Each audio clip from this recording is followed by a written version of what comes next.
성도님들 반갑습니다. 샬롬. 예.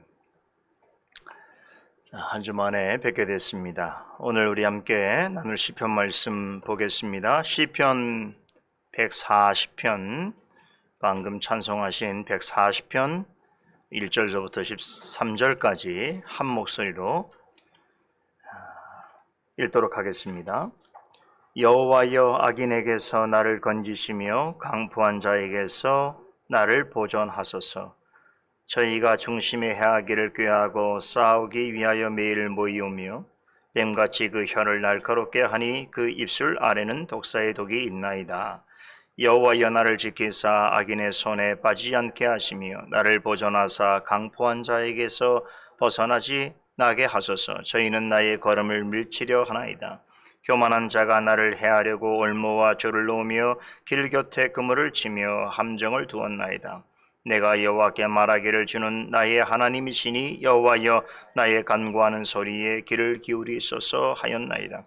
내 구원의 능력이신 주 여호와여, 전쟁의 날에 주께서 내 머리를 가리우셨나이다. 여호와여, 악인의 소원을 허락지 마시며 그 악한 꾀를 이루지 못하게 하소서.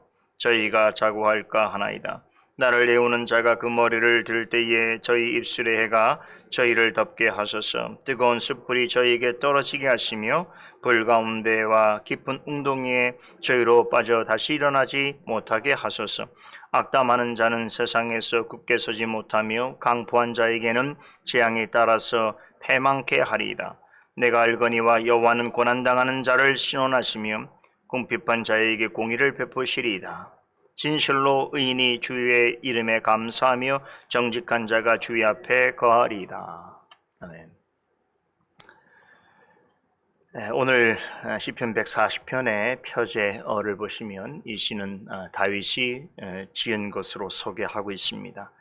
13절 모두 내용이 처음부터 끝까지 하나님께 간절히 간구하는 내용으로 구성이 되어 있는데, 내용을 보시면 심상치가 않습니다. 시인의 주변에 악한 자들로 둘러싸여서 아주 지속적인 위협과 핍박을 당하고 있는 중에 하나님께 도우심과 보호하심을 구하는 기도입니다. 이 시편의 역사적 배경에 대해서는 정확하게 알 수 없습니다만, 전반적인 내용을 보게 될 때에 다윗의 생에 있어서 가장 큰 괴로움을 겪던 때를 회고하면서 기록한 시인 것은 확실해 보입니다. 본 시편에 보게 되면 시인 다윗을 대적하는 자들을 묘사하는 여러 가지 표현들이 나옵니다. 1절에 악인들, 또 다시 1절과 4절과 11절에 강포한 자들, 3절에는 뱀 같은 자들, 5절에는 교만한 자들, 11절에는 악담하는 자들이라고 소개하고 있습니다. 다윗이 자신을 대적하는 자들을 이렇게 다양한 표현을 통해서 묘사하고 있는 것은 그들의 수가 우리가 생각하는 것보다 엄청나게 많았다라고 하는 사실과, 또 한편으로는 그들로 인해서 죽음의 공포를 느낄 정도로 그 기세가 매우 대단했다라고 하는 것을 암시해 주고 있습니다. 이런 이유 때문에 많은 신학자들은 본 시편은 다윗이 왕위에 오르기 전에 사울과 그의 군사들에 의해서 피해 도망 다니던 그때이거나, 혹은 그의 아들 압살롬과 반역 세력들에게 쫓겨 도주하던 때를 기억하면서 기록한 것이 아니겠는가, 그렇게 설명합니다. 자, 그런데 이런 정황이라고 한다면 과거의 그 어려웠던 때를 기억하는 것조차 참으로 힘들고 괴로운 일일 수 있는데, 다윗이 간구하는 내용을 보게 되면 결코 자조적이나 또 절망적이지 않다는 것입니다. 대단히 위태롭고 불행했던 때를 기억하고 있음에도 불구하고 전체적으로 고백하는 어조는 매우 당당하고 확신에 차 있습니다. 마치 적들의 무수한 공격을 당해낼 만한 강한 방패를 지니고 있는 용사처럼 담대해 보이기까지 하는 것입니다. 이 때문에 어떤 신학자는 오늘 시편에 언급되어 있는 기도를 가리켜서 십자가를 지시기 전에 그리스도께서 겟세마네 동산에서 기도하던 그 기도와 연관지어 설명하기도 합니다. 수많은 악인들의 위협과 핍박 속에서도 끝까지 하나님의 도우심과 구원의 은혜를 구한 그 다윗은 절대적인 절망과 고통을 상징하는 십자가 죽음 앞에서도 대단히 의연하고 당당하게 하나님의 뜻을 구하신 예수 그리스도의 모습을 예표하는 것이다.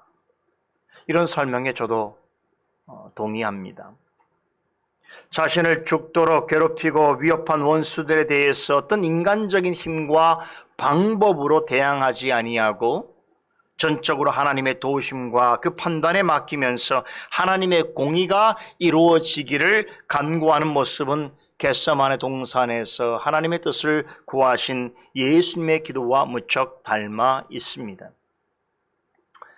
예수님께서도 겟세마네 동산에서 드리신 그 기도를 보게 되면 오늘 시편처럼 처음에는 대단히 어둡고 우울한 분위기 속에서 시작하지요. 그러나 갈수록 하나님께서 악인들을 심판하고 공의를 회복해 주실 것에 대한 믿음의 간구로 이어지다가 결국에는 하나님께서 반드시 응답해 주시고 승리하게 해 주실 것에 대한 그런 확신과 감격으로 마치게 되는 것을 볼 수 있습니다.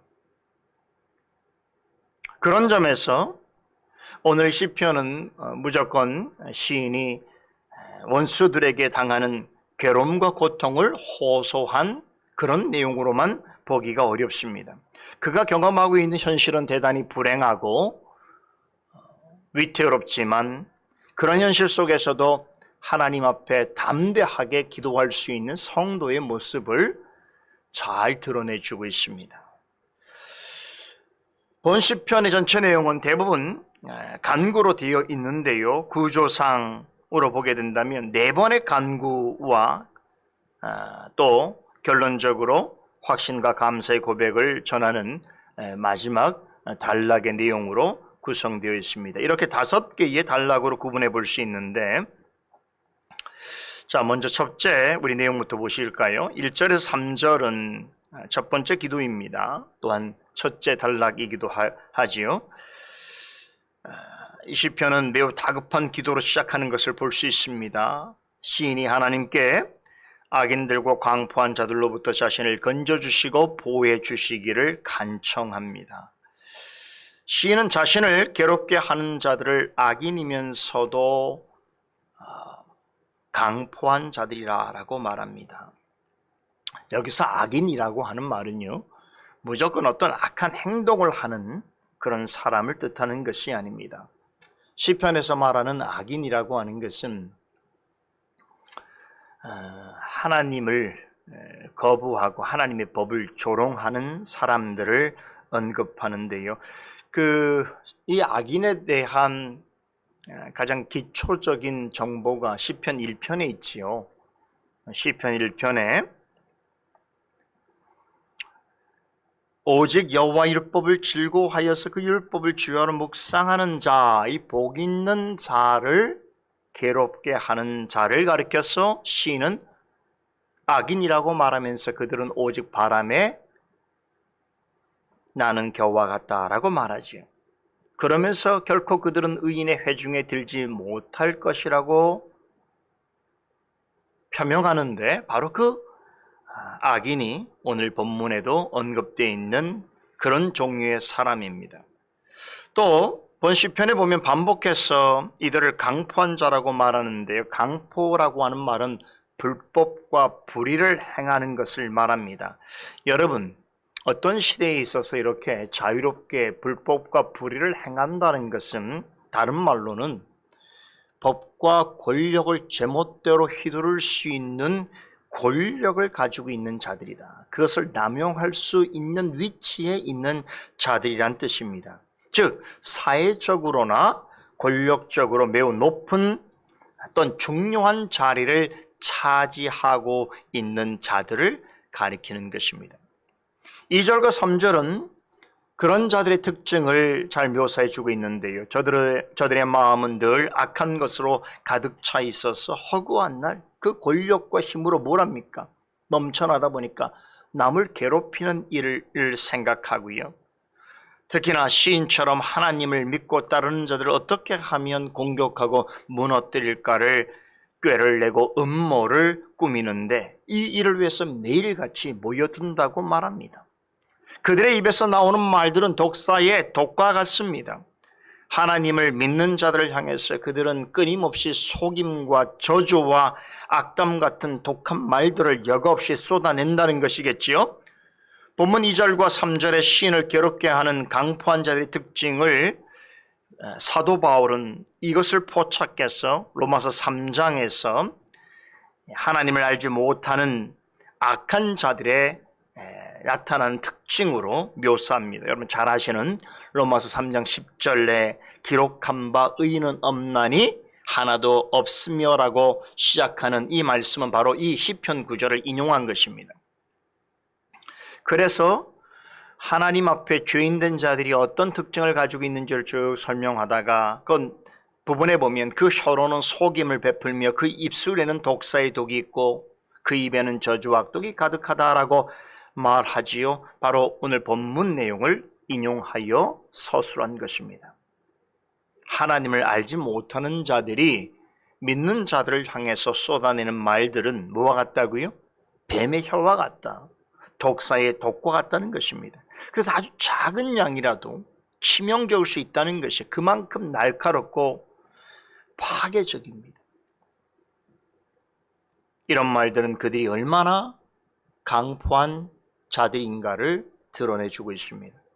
독사가 독을 뿜어내듯이 상대방을 향해서 쏟아내는 나쁜 말은 강포한 자들이 믿는 자들을 넘어뜨리기 위해 사용하는 가장 일반적인 도구인데 그것만으로 그치지 않습니다. 시인이 드리는 둘째 간구 4절과 5절에 보면 사탄과 악한 이들이 믿는 자를 고꾸라뜨리기 위해서 더욱더 적극적인 태도로 나서는 것을 보여주는데요.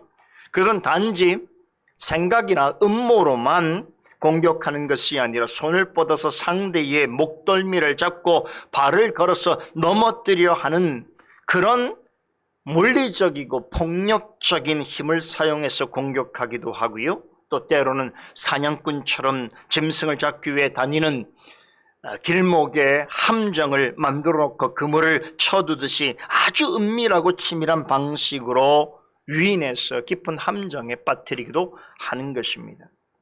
시인이 드리는 이 첫째, 둘째 간구는 성도의 삶과 관련해서 한 가지 매우 중요한 교훈을 우리에게 전해주고 있습니다.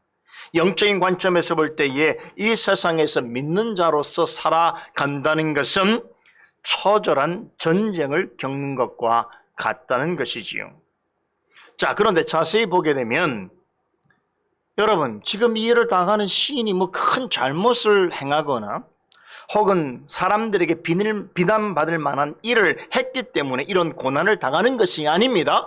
이 세상에서 믿는 자들이 당하는 고난은 대부분 특별한 이유 없이 매우 억울하고 애매하게 당하는 것입니다. 그 이유는 하나님을 신실하게 믿는다는 이유이겠지요. 여러분, 왜 사탄과 악한 자들이 하나님을 믿는 사람들을 미워하고 핍박하려는 것일까요?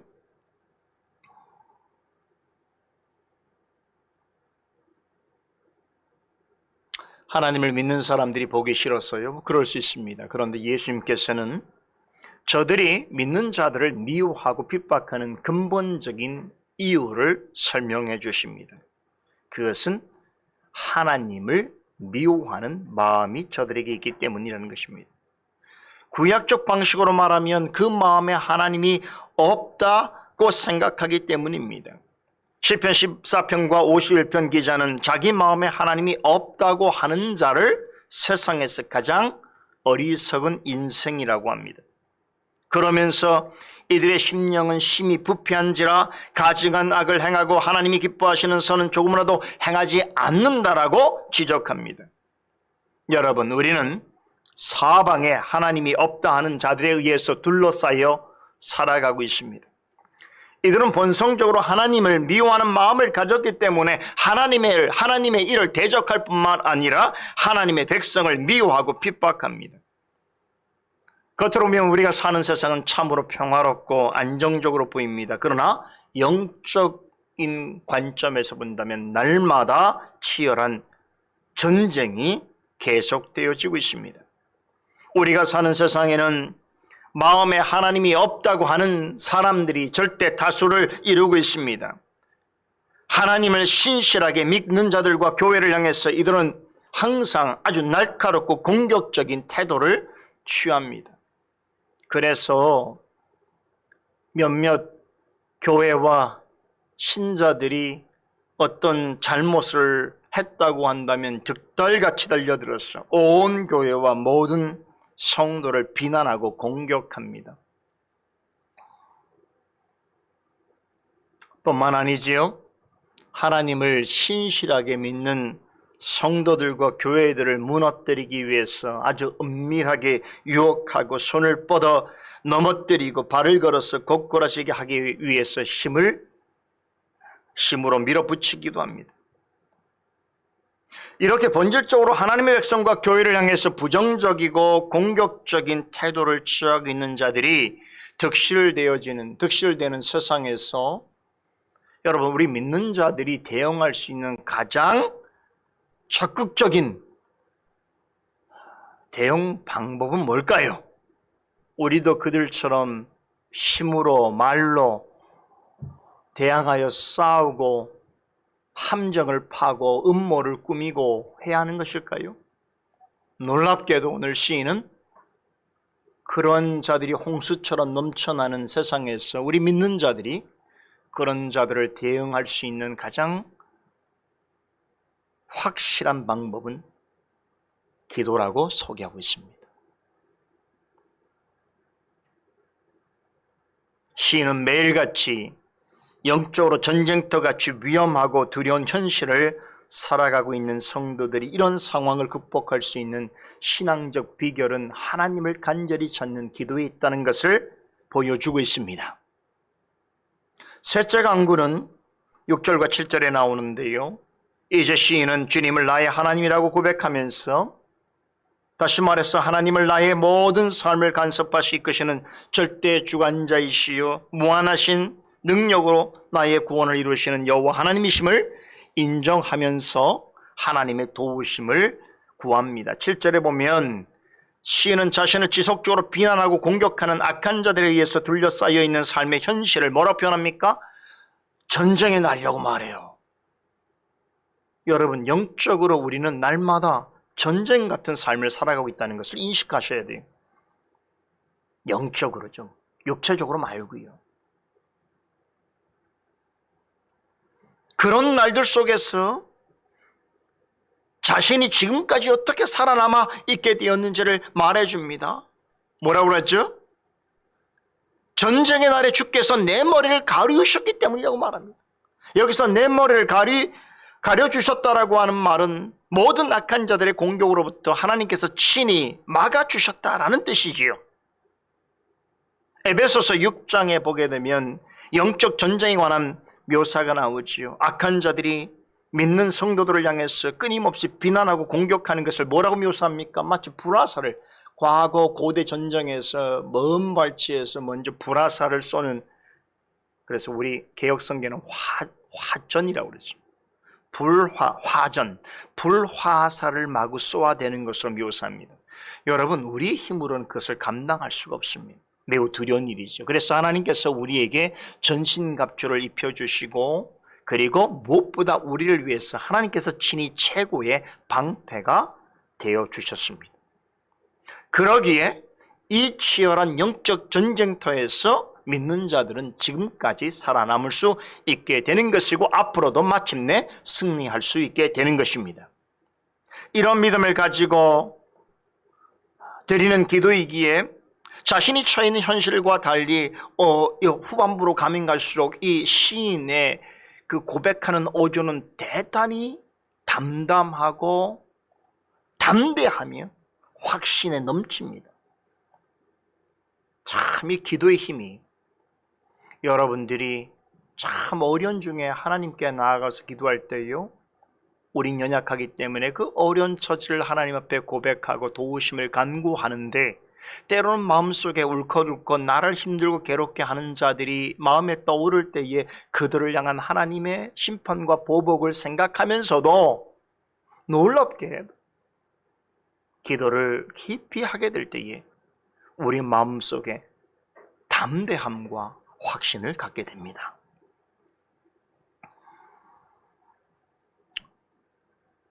이런 내용이 8절에서 11절 넷째 기도에 나오지요.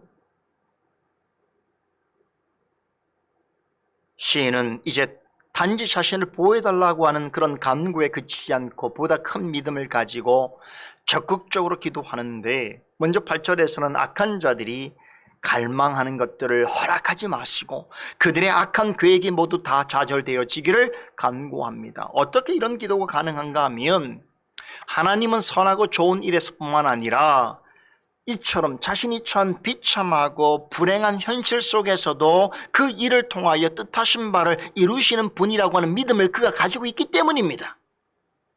그래서 이런 기도가 나올 수 있는 것이, 당장에는 악인들이 승리해 보이는 것 같고 악이 횡행하는 현실인 것처럼 보일지라도 결국 그들의 운명은 하나님의 손안에 있음을 고백하는 것입니다. 그래서 그런 자리로부터 그들이 돌이키지 아니한다면 하나님의 공의로운 심판을 피할 수 없다는 것이지요. 그래서 이 사실을 9절과 10절에서 악한 자들의 입술에 재앙이 덮이고 저들의 머리 위에 뜨거운 숯불이 떨어지고 헤어날 수 없는 깊은 웅덩이와 불 가운데 떨어지게 해달라는 그런 시인의 간구가 나오는 것입니다.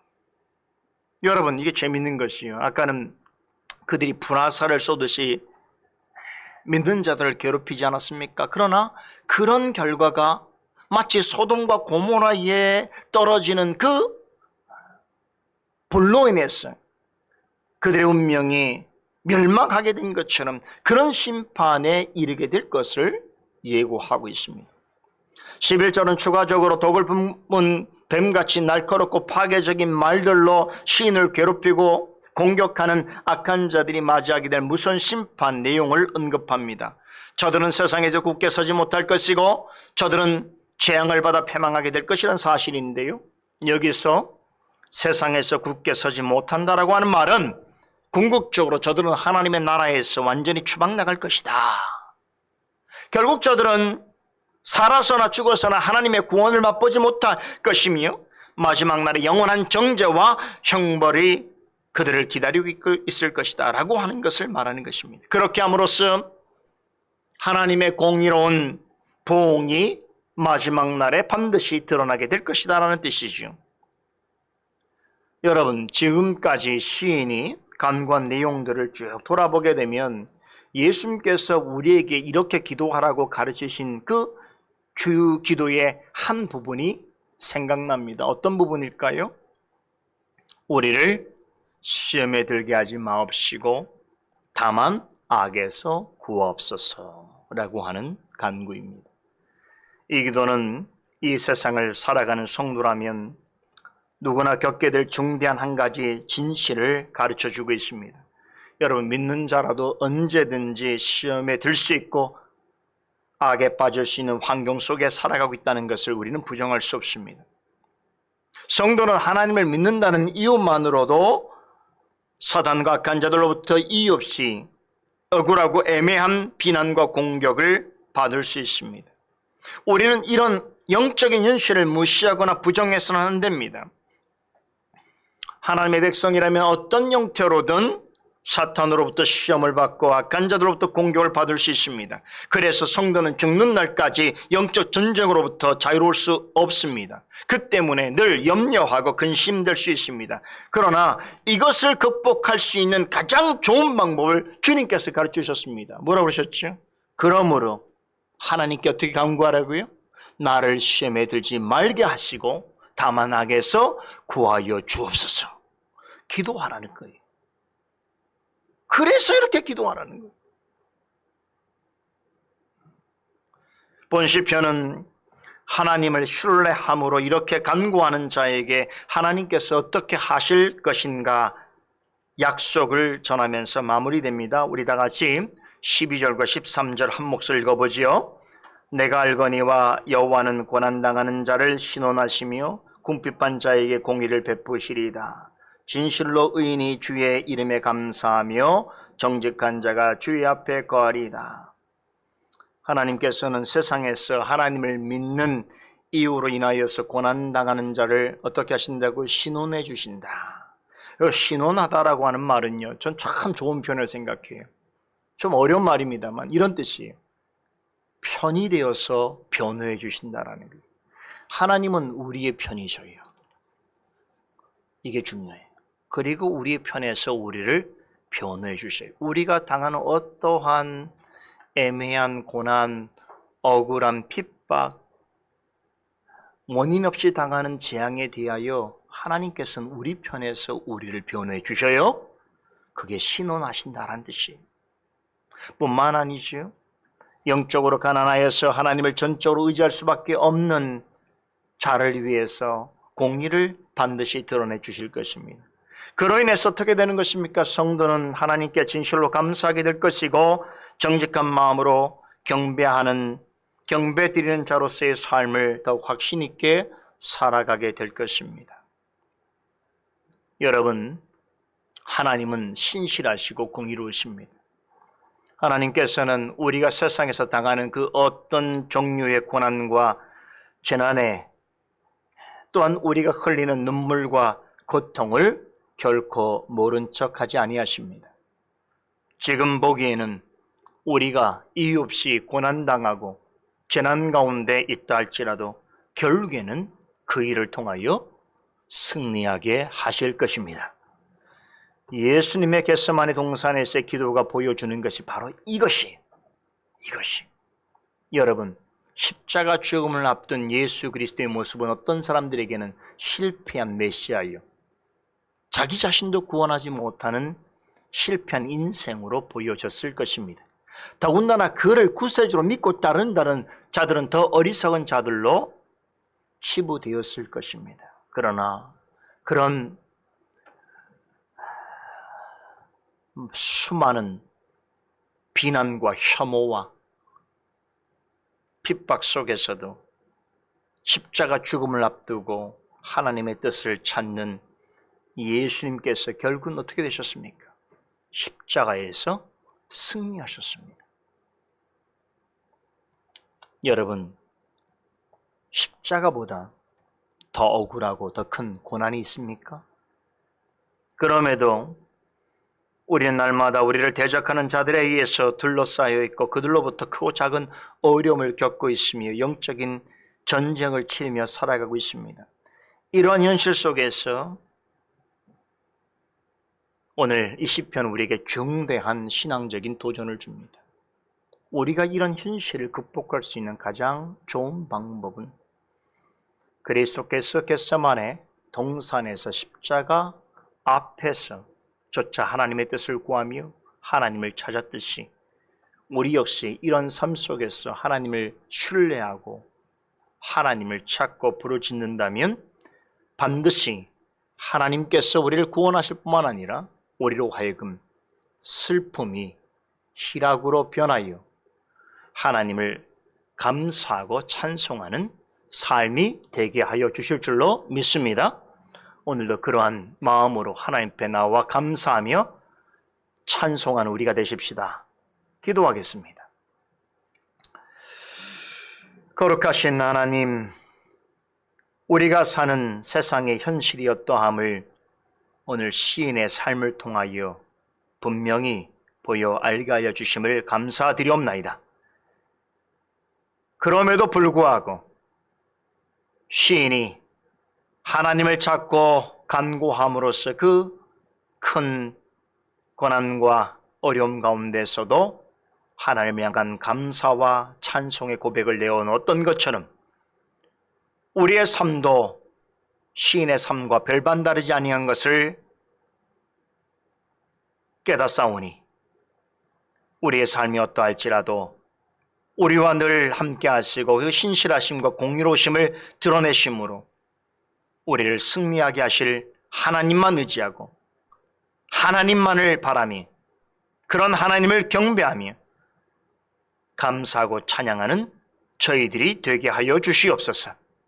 예수 그리스도 이름으로 기도드리옵나이다. 아멘.